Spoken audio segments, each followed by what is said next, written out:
So, ito yung yung code for assignment or assessment number 6. Ayan. So, ito rin yung design. So, ayan. Then, i-run natin siya. So, run as,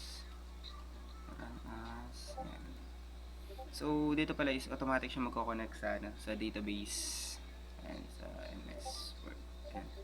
So, meron na input dito. So, i-delete natin. Ayan, delete. Okay. So, input tayo. So, boss, ako.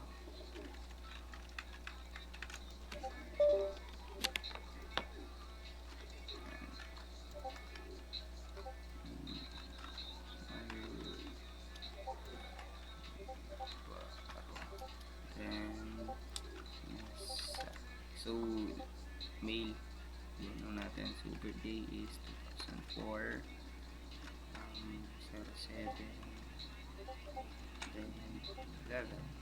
So, pulling numbers, lagay na 11. So, contact number is randomly, na lang. So, address is Pio Ora Pampanga. So, yung course is IT. So, add. Ayan. So, mag-add siya. So, add pa tayo ng isa. Like, si Gon. Ayan.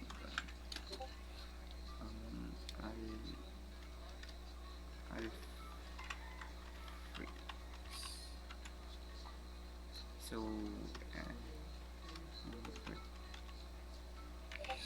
so mail din. So, birthday is sabihin natin na 200.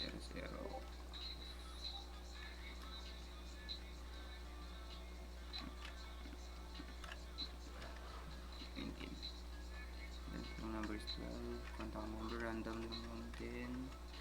Random. Then, yung address is same na lang din. So, sa Pio Ora Pampanga. So, ayan, same kami ng course. So, add. Ay! Mali. Meron palang siya doon.